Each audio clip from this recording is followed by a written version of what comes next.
निःशुल्क रूप से मिलनी चाहिए। क्योंकि एक बार को आप सोचिए, आखिर उस बच्चे की गलती क्या होती है जो एक गरीब घर में पैदा होता है और उसको बेहतर शिक्षा से वंचित होना पड़ता है। शिक्षा के सामने एक पैसे की दीवार खड़ी है, जो जितनी ऊंची दीवार लांघ सकता है, जो जितना अधिक पैसा शिक्षा पे खर्च कर सकता है, वो उतनी बेहतर शिक्षा पा सकता है। लेकिन अगर एक देश एक है, लोकतांत्रिक देश है, तो शिक्षा भी सबको एक समान रूप से तो मिलनी ही चाहिए।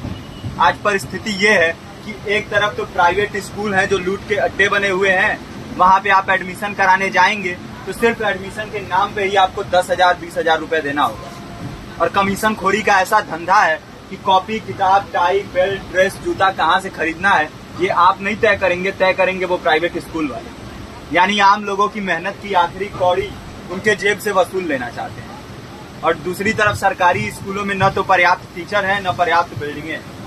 2019 का ही ये पुराना आंकड़ा है कि हर 100 में से 52 स्कूलों में या तो एक टीचर है या 2 टीचर हैं। और उन्हीं टीचरों के ऊपर जिम्मेदारी थोप दी जाती है कि जनगणना करो, मतगणना करो, पशुगणना करो, तमाम काम करवाए जाते हैं। और 19 के बाद से तब से कितने टीचर रिटायर हुए होंगे और 18 के बाद से कोई टीचर की वैकेंसी भी नहीं है। आप खुद भी सोच सकते हैं ये परिस्थिति और कितनी बिगड़ी हो। इसीलिए हम लोग ये मांग उठा रहे हैं, चाहे कोई राष्ट्रपति का बच्चा हो या किसी मजदूर का, सबको शिक्षा एक समान मिलनी चाहिए और निःशुल्क रूप से मिलनी चाहिए। प्रेमचंद ने अपने दौर में भी कहा था कि एक सभ्य समाज में ऊंची से ऊंची तालीम मुफ्त होनी चाहिए और इसका पूरा खर्च गवर्नमेंट को उठाना चाहिए, क्योंकि हमारे देश को फौज से ज्यादा आवश्यकता तालीम की है। और शिक्षा से जुड़ता हुआ ही दूसरा मुद्दा हम लोग उठा रहे हैं।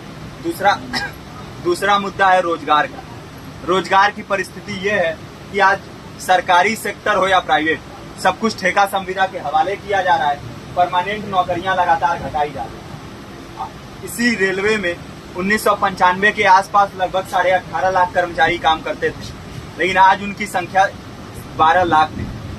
आप खुद भी सोच सकते हैं कितने बड़े पैमाने पे परमानेंट पदों को घटाया जा रहा है। और आज आलम यह है, एक तरफ लाखों पद खाली पड़े हैं, फिर भी कोई वैकेंसी नहीं निकलती। जो वैकेंसियां निकलती हैं उनमें भ्रष्टाचार होता है, पेपर लीक हो जाते हैं। RO, UP police, BPSC, SSC, CGL, ऐसे तमाम पेपर लीक हो चुके हैं, आप लोग भी जानते ही हैं। अभी नीट की धांधली में ये पता चला कि एक एक पेपर 30 लाख से 50-50 लाख रुपए में बेचा गया। हम और आप तो ये पैसा नहीं दे सकते। पूरी की पूरी कारस्तानी सरकार, प्रशासन, शिक्षा माफियाओं की होती है। और भुगतता कौन है? आम घरों के लोग, जो लोग सालों साल तैयारी करते हैं, दिन भर में 10-10 घंटे, 12-12 घंटे पढ़ते हैं। और इतनी कड़ी मेहनत के बाद, सालों साल की मेहनत के बाद उनके हाथ लगती है तो सिर्फ हताशा, निराशा, अवसाद। बहुत से छात्र नौजवान जो इस बेबसी में, इस डिप्रेशन में नहीं जी पाते, आत्महत्या तक के कदम उठा लेते हैं। लेकिन ये देश की विडंबना है कि टीवी चैनल, अखबार, मीडिया, नेता, मंत्रियों के लिए कहीं ये कोई मुद्दा नहीं है। उनके लिए मुद्दे हैं तो जाति, धर्म, रंग, नस्ल, अगड़ा पिछड़ा। आज जब पूरी परिस्थिति इतनी भयावह है तो ये जरूरी है कि लोगों के बीच में जाया जाए, लोगों को संगठित किया जाए और एकजुट किया जाए। क्योंकि आज अगर अपने मुद्दों पर बोलेंगे नहीं तो कल को ये परिस्थिति और बिगड़ेगी। हो सकता है ले देके अपनी जिंदगी तो हम लोग काट ले जाएं, लेकिन आने वाली पीढ़ियों को क्या भविष्य देके जाएंगे, ये भी सोचने वाली बात है। हमारे साथी ने आपको पर्चा दिया है, पर्चा आप तक पहुंच गया है। पर्चे में और भी बातें हैं, इसको पूरा विस्तार से पढ़िए। पर्चे में हमारा नंबर है, संपर्क कीजिए। फेसबुक का, इंस्टाग्राम का लिंक है, आप वहाँ पे जाएंगे तो आपको पता भी चलते रहेगा कि लगातार किन किन माध्यमों से हम इस अभियान को चला रहे हैं। नुक्कड़ नाटक, संगीत, शिक्षा सहायता मंडल, लाइब्रेरी, तमाम माध्यमों से इस अभियान को चला रहे हैं और कोशिश कर रहे हैं कि बड़े से बड़े पैमाने पर हर जगह पे लोगों को संगठित किया जाए और एकजुट किया जाए। आपके बीच भी आए हैं, आपका साथ और सहयोग है। साथ इस रूप में कि आप भी हमारे इस कारवां और इस मुहिम से जुड़िए।